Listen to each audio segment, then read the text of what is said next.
Oh, no, he didn't. Oh, no, he did not. No, he did not.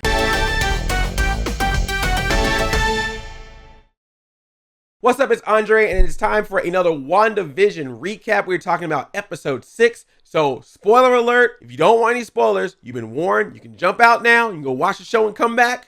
But I'm letting you know, spoilers. So the last episode we said was very much in the 80s, but now I'm starting to feel like last week's episode was 80s/early 90s, because in episode 6 of WandaVision, sitcom land, we are definitely getting into late 90s, early 2000s, and that was evident right from the beginning with the intro, which felt a lot like the intro of Malcolm in the Middle. It had the same kind of style, even had the same kind of lettering, very much felt like a homage to Malcolm in the Middle, a show that came out I believe in the year 2000. And the episode itself had a lot of Malcolm in the Middle vibes with the music cues, with the no laugh track, because that was a big thing about Malcolm in the Middle. It was starting in the era of the sitcoms where we weren't getting laugh tracks, multi-camera shots, so you're not just having the single camera sitcom style. Like a lot of those vibes, that was all in this episode. Talking to the camera, Malcolm did that on the show. The kids were doing that on this episode. And while a lot of people are going to obviously compare it to Malcolm in the Middle, I also want to throw in there that I kind of got a bit of vibe of like early Disney Channel sitcoms. You know how there's a Disney Channel sitcoms that feel like classic sitcoms, laugh track and everything, but then there's those other Disney Channel sitcoms that are technically sitcoms, but instead of laugh tracks, they have music cues. They put kind of weird sound effects when people move around, which I heard that in this episode. Like when Pietro was sleeping and his eyes were moving, you could hear these little like, like that stuff kind of reminded me of like the early Disney Channel shows like Lizzie McGuire, even Stevens. I even kind of got a vibe of, there's a show on there called Stuck in the Middle. And then there's another one I remember they used to show called Life with Derek. I don't think it was intentional that they referenced those shows, but I definitely got a similar vibe when watching this. The way it was shot, all the weird angles, even those cutaway flashback moments that happened. There was one with the kids and there was one of Wanda and Pietro as kids. Very much in that vein. I just love that stuff. Really good. I feel like people who grew up in this era of television is going to really recognize these references, maybe more so than the ones that they saw when we were in the 50s and 60s. And it was also the Halloween episode, another sitcom trope, always having an episode based after a holiday. What was great about this one is that we got to see Wanda, Vision, Pietro, and the kids in their, I guess what you would say, more comic book accurate costumes. They were Halloween costumes, but they were definitely references to how some of these characters looked in the comic books. Nice nod for comic book fans. Vision is kind of breaking character a little bit. He's making some decisions that Wanda does not remember. He's going off to a neighborhood watch so Pietro can take the kids trick-or-treating, but Wanda thought that Vision was going to take the kids trick-or-treating. And you could already tell from Vision is like, yeah, I'm telling you that I'm going on the neighborhood watch, but you know Vision's about to go investigate. Meanwhile, you have Pietro, who's still played by Evan Peters, Quicksilver from the Fox movies. He knows exactly what Wanda's doing, is kind of in on her secret, which was really cool because now we get to have Wanda talk to another character where we can get a little bit more insight. And we get the vibe also the kids know too. By the way, with that one flashback they did of Wanda and Pietro as kids going trick-or-treating, was little Pietro dressed up like Nick Fury? It looked like he was dressed up like Nick Fury. Wanda says, that's not how I remember it. Almost feeling like that the flashback was not her own personal memory, but maybe a made-up memory that she has no connection with. Why is that? Okay, look, we've had Thanos, Killmonger, Zemo, so many villains in this that I still was like, oh, you're a villain, but I kind of like that character. But this Hayward dude, he's a straight up dick. I'm sorry. I don't like this dude. I just don't like him. He's so mean. And the point where I immediately was like, I'm done with this dude. They call him out for trying to shoot that missile. And Darcy says something to him like, wow, you almost got shot by your own team. Because remember, Wanda did that whole thing where she mind controlled everybody to point the guns at him. And he looks at Darcy. He gives her that look, that up and down look. You know, that real judgmental look like, do you work for me? And then Monica comes in and is like, well, she's actually with me. And he looks at the both of them and goes, so which one's the sassy best friend? And I was like, oh, no, he didn't. Oh, no, he did not. No, he did not. I don't know. That felt quasi-sexist, quasi-racist. I don't know. I just know it was mean. And you know he got some ulterior motive. And he wants to just basically destroy Wanda completely. And Monica's like, we don't know if destroying Wanda is going to stop this whole thing. And then that's when Hayward just goes off. He's like, always being an advocate for your superhero friends. Yeah, I know about you knowing about some Carol Danvers. I was like, oh, dang. And then he goes even further. He's like, you people. I was like, oh, hey. But he's like, no, you people that disappeared, you're coming back with all your optimism. You weren't here during the 5 years that we had to live through, keeping the power on, trying to take care of ourselves. We lived through the real stuff. And then Monica's like, don't use your last 5 years as an excuse to just blow things up the way you want to. And he was like, you know what? I'm glad your mama ain't here. I was like, dude, you got to stop, Hayward. You know Monica's about to take them earrings off. She was trying. You saw her face. That patience was in there, but you know she wanted to scrap so bad. Basically, he was trying to say that she's weak. And so that's why he's all like, it's a good thing your mama wasn't here. You weren't around when your mama died because you probably would be able to handle that, just like you can't handle this. I was like, oh, shoot. Hayward tells them to get rid of Darcy, get rid of Monica, get rid of Wu. Tell them to all leave. They're getting taken away. Agent Jimmy Woo, making all the wacky little jokes and whatnot in both Ant-Man and the Wasp and this fun comedic agent, just freaking goes badass at this moment. Just punches a dude. I was like, whoa, dang, did you see Agent Jim Halpert just freaking punch that dude in the face? I was like, damn, go ahead, Woo. We cut back into sitcom land and Wanda is questioning Pietro. So she's trying to throw some questions at him to see if he remembers the past. And he's like, you tested me. I was like, oh, I got you. I know what you're trying to do here. And she was like, why do you look different though? This is what you chose. I got shot like a chump in the street. And then all of a sudden I just show up here after hearing you call my name. This is what you wanted, right? The kids come up and they're asking Pietro to go take them around to smash some pumpkins, do some trick-or-treating. This is a neat little reference. I don't know if it was an intentional reference. It felt pretty intentional the way they just kind of stopped the camera to have the moment. He's like, yeah, let's go get some candy. And then one of the kids goes, kick ass. And they run off. And then Wanda goes, kick ass. She was surprised that her kid said kick ass, but I thought that was a little bit of a nod to the movie Kick-Ass because Aaron Taylor Johnson, the MCU Quicksilver, he played the main character in Kick-Ass, and Evan Peters, the Fox Quicksilver that we now have in WandaVision, was a character also in the movie Kick-Ass. She talks to one of the people who's on the neighborhood watch. This is the neighbor guy that we've seen throughout the various decades. And she's like, oh, is Vision helping you out? And he's all like, Vision? No, Vision's not here. And then she gets all freaked out. And he's like, you okay, Wanda?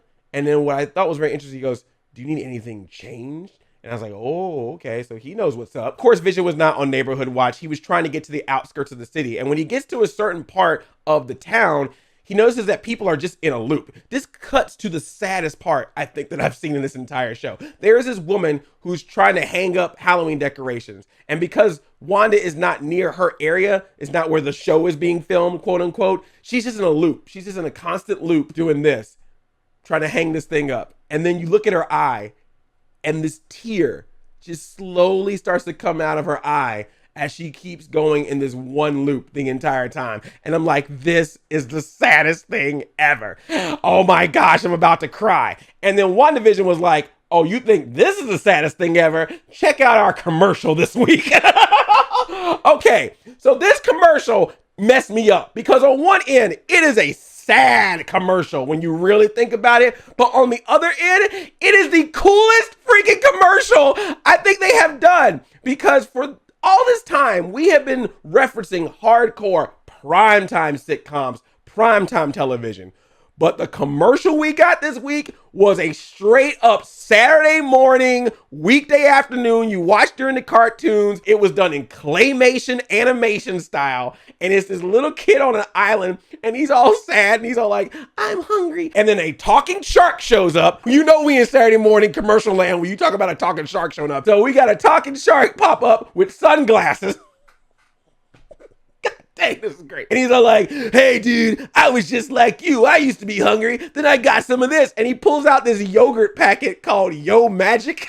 He's like, Yo Magic, you eat some of this, you'll feel great. And so he gives the kid a packet of Yo Magic. But the problem is the kid can't open it. He's like trying to open. He's all like, and you see like the whole sun and the moon going past multiple times to show that time has passed. And then as he's trying to open it and the time has passed, he keeps deteriorating. The kid keeps deteriorating until he is just a skeleton with clothes on. The kid is dead. The kid is legit dead in this commercial. And then the shark just pops up the product again. It's all like, Yo Magic, the snack for survivors. And I was like, oh shoot. Sad, sad, sad thought of what that could possibly reference, yet done so well because it was like perfection Saturday morning commercial. back to the show. We see Wanda and Pietro walking with the kids again. They walk past a movie theater. On the theater marquee, they had The Incredibles, which I thought was really neat because obviously family of superheroes. We have a family of superheroes in the show. And The Parent Trap, which is about twins like Wanda and Pietro, and is also about how two people switch places. So I was like, all right. I mean, also these are things that I'm sure are also on Disney Plus. So it is some cross-branding marketing synergy, but also a reference as well. Sneaky. And this is when Wanda really starts questioning Pietro hard and be like, why are you here? What are you doing? And I love the part where she's like, where's your accent? And he's like, where's yours? I was like, damn. But he was like, look, you wanted me here, right? You wanted me here to cause some antics. I'm a part of the show. You wanted me to be a part of this. And I'm like, okay, you just got here. And I thought you were Quicksilver from the X-Men movies. But now I'm starting to wonder, is Pietro sus? Is he sus? Tommy's all like, let's go get some more candy, and just all of a sudden speeds off Sonic the Hedgehog style and speeds back. Because up to this point, they've always been grabbing Pietro to run fast. Now Tommy realizes that he can run fast all on his own. Getting closer and closer near the border. Vision is trying to figure it out. And the further he goes out, the more frozen that people get. We definitely see a lot more families, and they're just like stuck. He flies up in the air, he looks around at Westview, and then he sees a car, flies back down, and Agnes is there, frozen. So we think. I thought she moved once or twice. I feel like I saw her move. So I don't know if she's playing along. I still think Agnes is sus. So I'm just gonna let this moment play as it played out, but I still feel like this might be a setup. But he does the whole thing that he did last week with the guy where he touches her and then she comes out of the trance and she's like, Vision, you're one of the Avengers. And he's like, cool, what's an Avenger? She's all like, am I dead? And he's like, no, why would you think you dead? She said, cause you are. Bum, bum, bum. Then he's all like, well, just leave. And she's like, she ain't gonna let us leave. She's never gonna let us leave. And then she just freaks out, starts cackling, dressed as a witch, cackling like a witch. I think even her Twitter emoji is a witch. And then Vision's like, go back in, I'm sorry. And then she just drives off like, okie dokie neighbor, happy Halloween, and just drives away. So that was a really neat moment. Again, if it's legit or not, I still think Agnes is sus. And then Vision finally sees the border, starts heading towards it. So Monica, Darcy, and Wu start doing some hacking, find out that there's definitely some information that Hayward had that he wasn't telling everybody else. He actually is tracking Vision and also has an eye on all the other people in there. Monica wants to go back in, and she talks once again about this guy that she's gonna meet up with that's gonna help her go back in. I'm like, that's a cameo. Something big's coming. I don't know about this guy. This could be a character we already have. This could be a brand new character. Maybe a certain fantastic character. Look, I'm not gonna get my hopes up. I'm just saying, whoever this person is gonna be a big thing. Like, it's gonna be one of those, you're here moments. But Darcy's like, Monica, you can't go back in there. Hayward's also got your blood records, and we're seeing that from you going in and out the last couple times, your whole cell and molecular structure has changed. You're changing. Monica's like, look, I've seen cells change all the time. I'm used to this. At one point I was like, well, she must be talking about her mom because her mom was going through cancer. And so she was aware of that before she got blipped. But some of you in the YouTube comments told me about this, which I thought was very helpful. You said that when Monica got x-rayed in the last episode, they couldn't get a proper x-ray. It was a bright white screen, like almost like it was blown out. Part of me feels like she was talking about her mom, and I just might be long shot in here.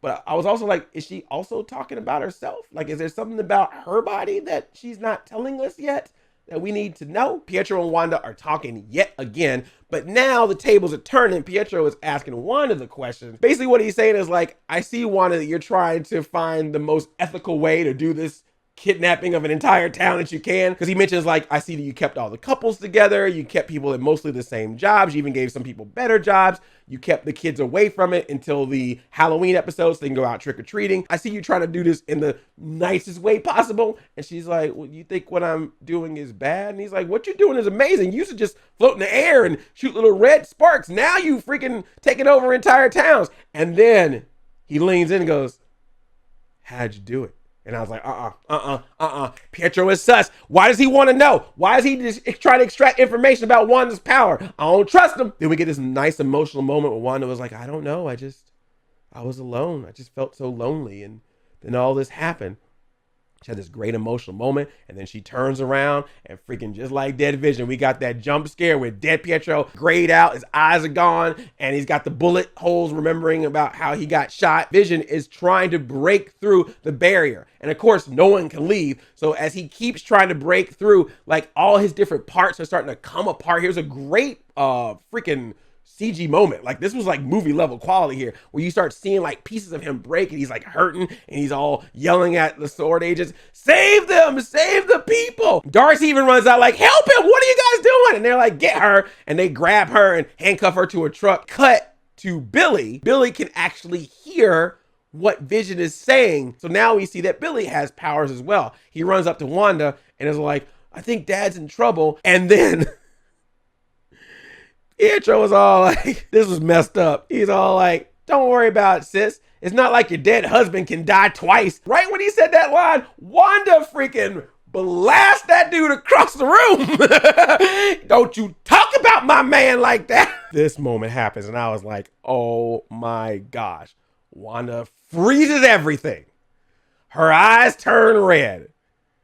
And that barrier that's been keeping Westview in starts moving, starts going further and further out. Vision is back inside, so he's no longer hurt. But she just keeps going because she knows them sword agents out there, and she told them, don't mess with me. So now she keeps it going. So anything that gets hit in its path becomes TV land. All the sword trucks and their base turns into a carnival. All the people that are like running away from it, they get sucked and they turn into clowns. And poor Darcy. Darcy was handcuffed to a truck. There was a guard with her, and that guard saw that barrier move, and he's like, peace. Left her behind. She's like, seriously? And she's like, no. And she's like looking up as it's coming towards her. I was like, oh my God. She sees it coming. And you see her go across, and now Darcy is in TV land. Okay, Kat Dennings, who was in a sitcom called Two Broke Girls, we have to have a scene of Darcy as a waitress in her Two Broke Girls outfit. That reference has to happen. You were set up for that reference so easy. You got to do it. But yeah, it was just an amazing effect. Hayward got away and a couple of agents, but they tried to call everybody else. Nope, they're all clowns now. And Monica and Jimmy Woo got away, but everybody else. And then it cuts to Wanda open her eyes, got them red glowy eyes, and the episode ends. I'm like, come on!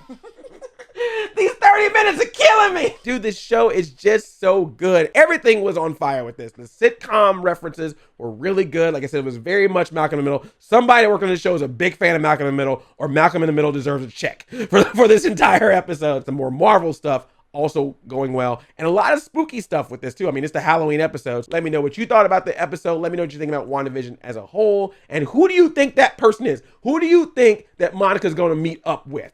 I would like to see your guesses in the comments. Thumbs up this video. Liking videos, of course, helps the videos out. And if you're new here, I hope you enjoyed yourself enough to subscribe to this channel to watch more videos. I love you like a play cousin. I'm Audi 5000.